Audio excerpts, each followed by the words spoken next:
one of the joys, or non-joys, of having a vehicle or living in a vehicle is dealing with vehicle troubles. For some reason, Little Blue has suddenly developed overheating issues again. And it has to do with leaking fluid. You can see the fluid is out low, even though I just added a whole bottle of the pre-diluted, and I just bought a second bottle. And I looked up underneath to see what was going on with the leak. And actually it has stopped dripping, which is good. It was dripping right over there.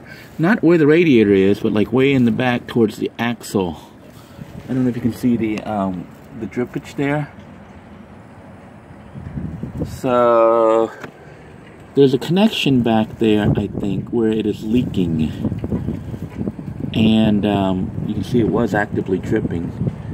But it has leaked the entire radiator out, and the vehicle was overheating last night while I was trying to cook.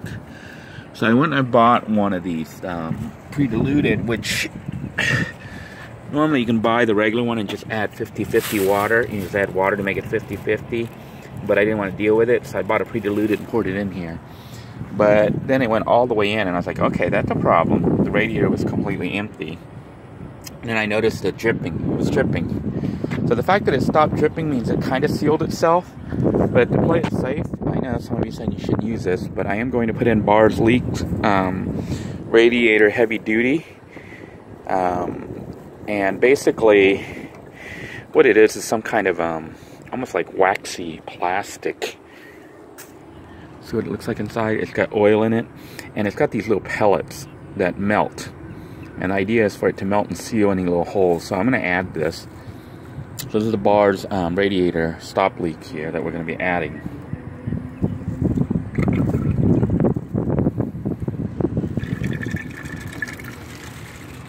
I don't know if you can see that. See the little pellets? That's what it looks like. It's got little pellets. And I think those, when the radiator heats up, will actually melt and kind of form a seal. That's the hope.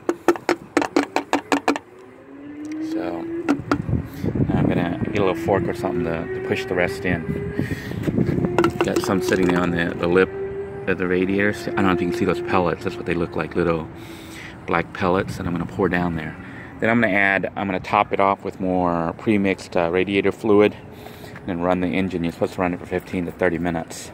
So I'm just going to drive somewhere and then just keep my eye on the status of the leak, and hopefully it has sealed. The reason I'm doing this is it seems to be back there. I don't know what, it seems like there's a radiator pipe or something that connects to the bottom of the radiator, and it doesn't appear to be the hose. So if it's something major like a piece of metal, a metal pipe or something, I really can't fix that. It's going to have to be replaced or welded or something. But for now, hopefully this will seal the hole. So we'll find out here in a moment. Using the tip of this fork, the back, you know, the handle, I was able to just go in here like this and dump in all this plastic. And now we got the radiator fluid, which we're going to simply add. I don't really think I can do this one-handed, so I'm going to put the camera down for a moment and just pour it in there to top off the system. Now you can see it bubbling there. I kind of topped off the system. I think I'll add just a little bit more, then I'm going to put the radiator cap on it and start the engine up and let it kind of circulate.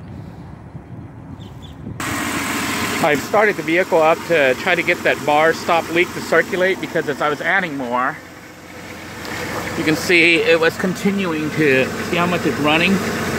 I don't know if you can see the drip there. It is literally just flowing out like a faucet back there. It's a major leak. And we have to end up adding water. You know, this is 2 bottles of the pre-diluted. Normally I would just buy the single, but ended up getting 2 bottles because I didn't know it was going to leak like this. I didn't know I had a bad leak like this, but you can see it is like raining. That's a major leak. Not a little bit, it's a lot. So Doesn't appear to be leaking over here. Would need to kind of drive it up on a ramp or have a mechanic, you know, look at it under a ramp to see where the leak is coming from. But it is definitely losing a lot of fluid, losing the, dripping out as fast as you can add it. So that's not good. I'm gonna drive it around and see what happens here.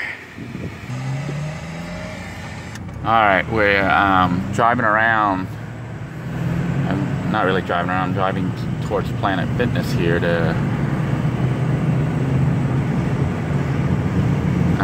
park over there and see the vehicle, check out the vehicle. It should be about a 10-15 minute ride, 10-minute ride maybe. The idea is just to let the system circulate and hopefully it'll seal.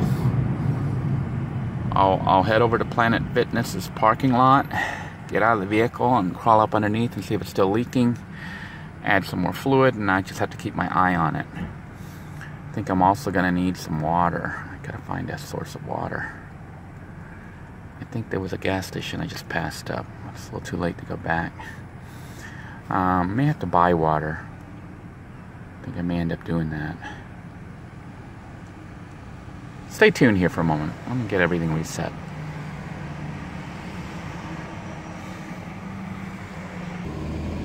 Alright, to make things a little bit safer, I've mounted the camera onto the dash, or rather the windshield, the front windshield. Thought you guys might enjoy the little ride here.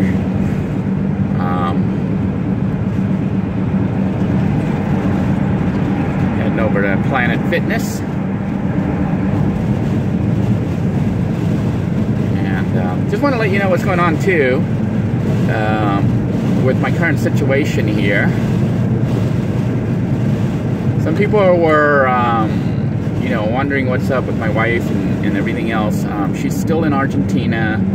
Her mother has gotten better, but it's like one of those things where she's better for a couple days, so they take her home from the hospital, and then she's really ill again, and they end up having to go back to the hospital. Then, you know, she's at the hospital for a couple days or whatever, and then they say she's recovered or doing better, and they send her back home. And sure enough, a couple days later, they are rushing her to the hospital again. So that's what's going on that end. Also, you know, the other issues my wife is dealing with down there, she's struggling. So I would appreciate some just kind thoughts and prayers for her. Just pray for her safety, pray for everything to work out. You know, I just feel so sad for her that I can't be there. And, you know, I just pray that she can still have her job when she comes back. Because, you know, it took her a long time to get this job. So hopefully everything will work out, and just keep her in your thoughts and prayers. I think I'll go ahead and take this time to answer some questions, you know, that some viewers had about what's going on with Walter and the tree and all that. I guess you missed the episode where I updated right before I moved. Contact to stop by and work on the tree, you know. I would continue to go and keep cutting it when I had some time off. And he said, no, just go ahead and stop, you know, and then, because he wanted to have the house cleared, because he had some legal stuff he's got to do with the house, and he's, you know, moved back here to Florida and stuff, and he's dealing with all that.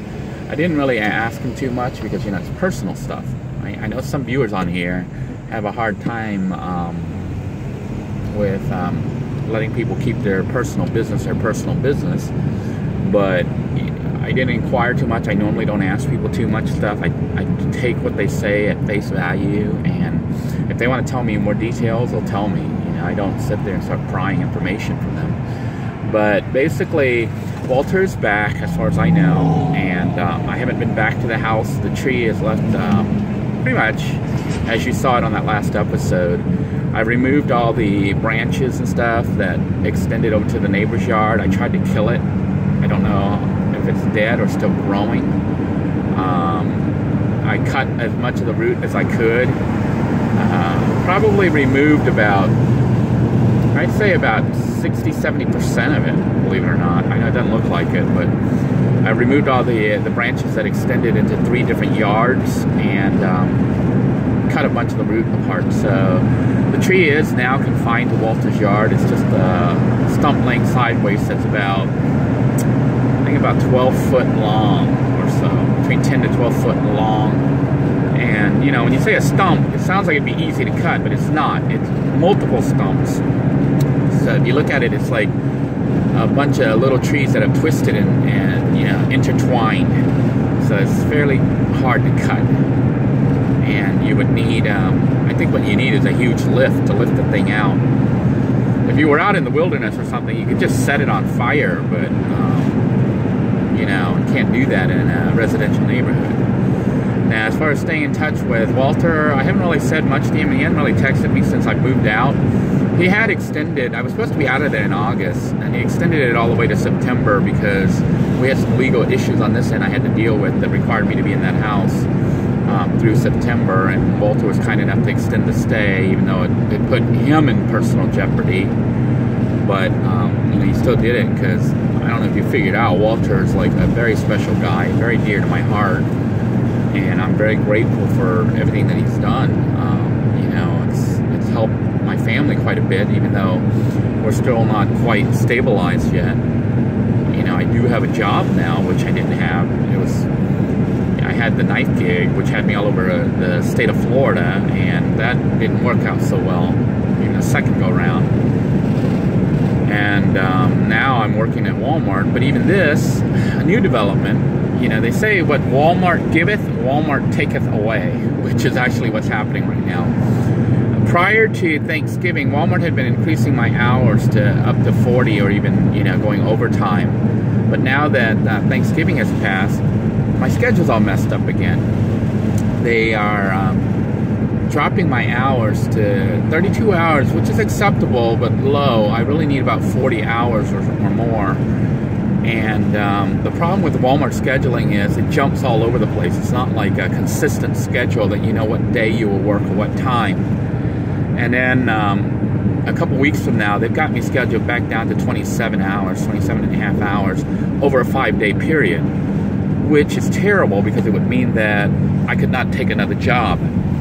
You have to be flexible for Walmart, available at their beck and call, whatever time they want you, and forever, however long. But it's not enough to live off. So I'm going to have to go talk to the manager, the assistant manager there, you know, that's in charge of my department, and let him know the situation. I can't work for less than 32 hours. I really need 40. I had asked them if I could go full-time, but they don't hire full-time. I think this is the trend for new Walmart is they do not hire people full-time. And they had a rule where if they have you working for 12 weeks at, you know, I think it's 32 or more hours, they automatically have to make you full-time. Well, I was at almost 12 weeks, you know, or at the 12 weeks, and suddenly they're going to drop me down to 20-something hours. I think that is to break the 12-week chain so that I don't automatically make full-time. That to me is pretty bad. You know, it's taking advantage of employees. I even cross-trained into a different field so that I could work 2 different jobs to try to make sure I had enough hours. But they're shifting me. I think they want to keep me at part-time. And they say they're cutting everybody's hours after the holiday, which is a standard thing for Walmart. But the problem is, someone like me who has to make the child support payments, you know, it's already taking about, the child support's taking 65% and student loans taking about 20%. I'm paying 85% of my income to child support and student loans. And when they cut my hours, that means I have nothing left to live off. Or if it's not enough to make the payments, the stuff with the legal system, the courts, and Department of Revenue and all that stuff starts again, and license suspension and everything else, all the nasty stuff you've seen. So I'm going to let the manager know that I need the hours, because otherwise, and I have already started looking, I'm going back to Spherian to see if I can get like a, you know, an 8-hour day, 5-day-a-week job. They only do like temp jobs, but it could shift to become full-time. So I'll keep you guys informed on that status. But I think that pretty much wraps up everything that's going on at this time right now on this end. I do appreciate all of you with the prayers and the kind thoughts, because I think they do make a difference. So please keep my family and our situation in your thoughts and prayers. I'm thinking of each and every one of you, and will remain doing that. Let's take a look at the... I'm going to stop the car here. You can see we got all sorts of lights on again. This is one of the joys of having an older vehicle, is there's always something breaking. Fix one thing and something else breaks. So I have driven for about 10-15 minutes, and yeah, it's still leaking like a faucet. This is very, very bad. Extremely bad. So I'm just gonna go get water at this point instead of spending money on the coolant, and it looks like I'm gonna have a serious problem here. The system is leaking. Not a little, it's leaking a lot. It is just flowing out. Look at that. That is all the coolant I just put in there. 2 bottles with. Thing is, I don't know where the leak is. You have to kind of get up underneath there.